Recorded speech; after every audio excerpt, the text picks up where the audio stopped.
Hello everyone, कैसे हैं आप सभी। तो आज हम लोग बात करने वाले हैं महाटीटी एग्जाम के बारे में।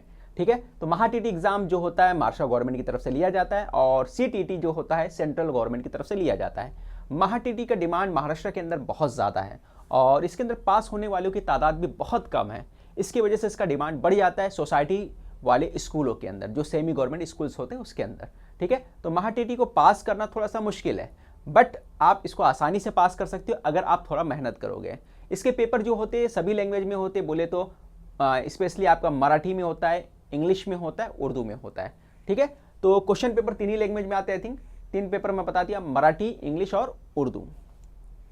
चलिए भाई, अब यहाँ पे बात करते हैं इसका सिलेबस। देखो, सिलेबस की बात कर लेते हैं और उससे पहले पेपर पैटर्न देख लेते हैं। पेपर पैटर्न की अगर बात करते हैं हम लोग, तो सबसे पहले एक पार्ट होता है चाइल्ड पैडागोजी। ठीक है, जो होता है सीडीपी, जिसको शॉर्ट में बोला जाता है सीडीपी, और ये आपको मालूम है डीएड वालों के सिलेबस में भी है। ठीक है, और 11-12 में अगर आर्ट्स वाले तो उनको भी मिलता है साइकोलॉजी के अंदर। तो बच्चों की नशोनुमा और दर्स व तदरीस, जिसको उर्दू में बोला जाता है। ये जो मैं पैटर्न बता रहा हूँ इंग्लिश उर्दू मीडियम दोनों के लिए है और मराठी वालों के लिए भी है, वो भी देख सकते हैं।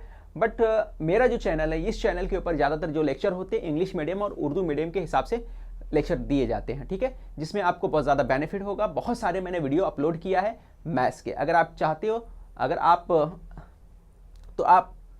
तो मैथ्स के वो वीडियो आप देख सकते हो। इसका प्लेलिस्ट आपको मिल जाएगा, प्लेलिस्ट में जाइए, चेक करिए और मैथ्स के वीडियो भी मिल जाएंगे। ठीक है, खैर आगे बात करते हैं।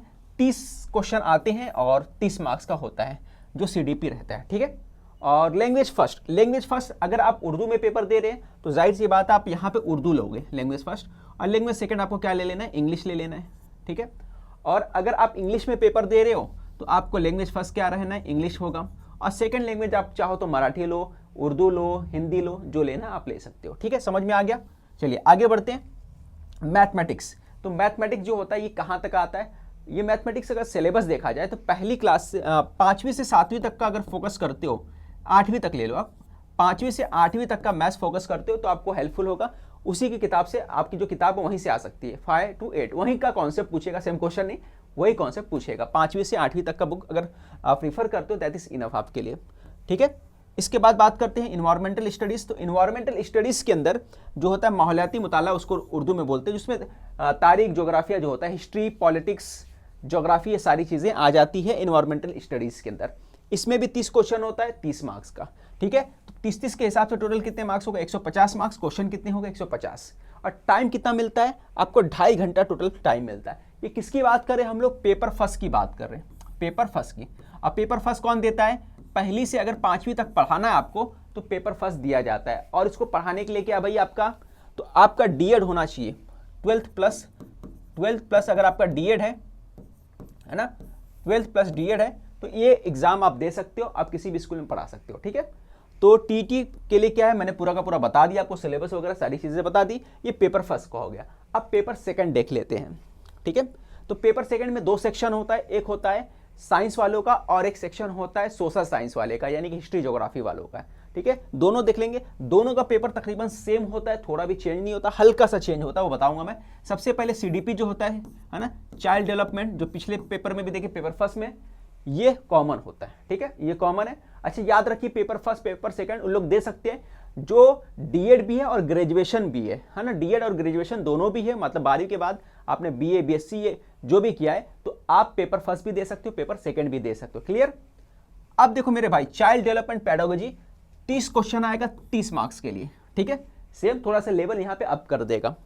Language first, language second. Child development pedagogy कहाँ से पढ़े, तो मैं यही बोलूंगा इंग्लिश मीडियम वगैरह वाले को, उर्दू मीडियम वाले जो भी हैं, आप 11 का जो साइकोलॉजी की बुक है वहाँ से भी पढ़ सकते हो, डीएड में भी दिया हुआ है जो सिलेबस था उसमें से भी पढ़ सकते हो।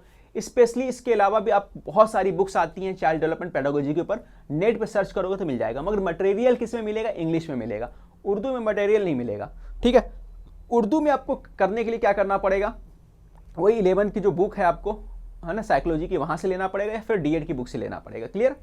चलिए, लैंग्वेज फर्स्ट, लैंग्वेज सेकंड जो मैंने पिछले पेपर में बताया था सेम यहाँ पे भी वैसा ही है।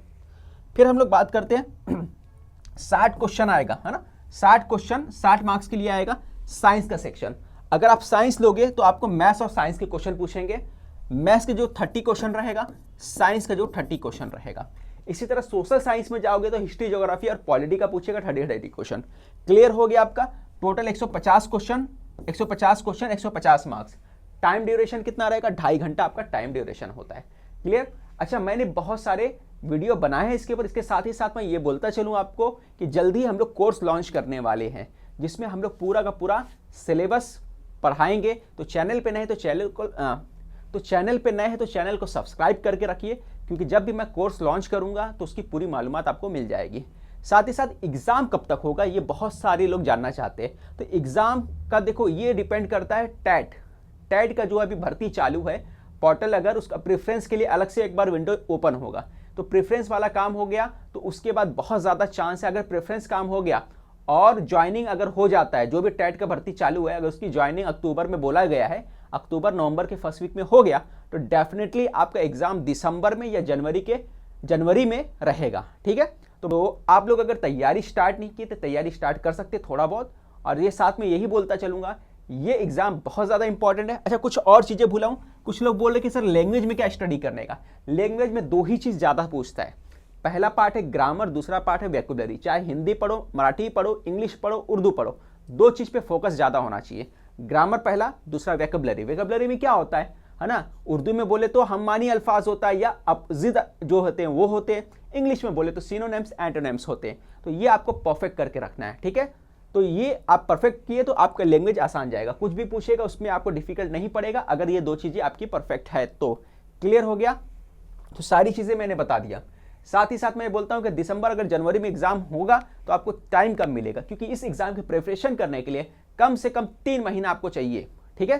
तो आप थोड़ा थोड़ा प्रैक्टिस करना चालू कर सकते हैं। मैथ्स के मेरे लेक्चर बहुत सारे हैं, आप वहां भी देख सकते हैं। ठीक है? तो मिलते हैं नेक्स्ट वीडियो में। आपका कुछ भी डाउट हो कमेंट्स करके सवाल पूछ सकते हैं। ओके?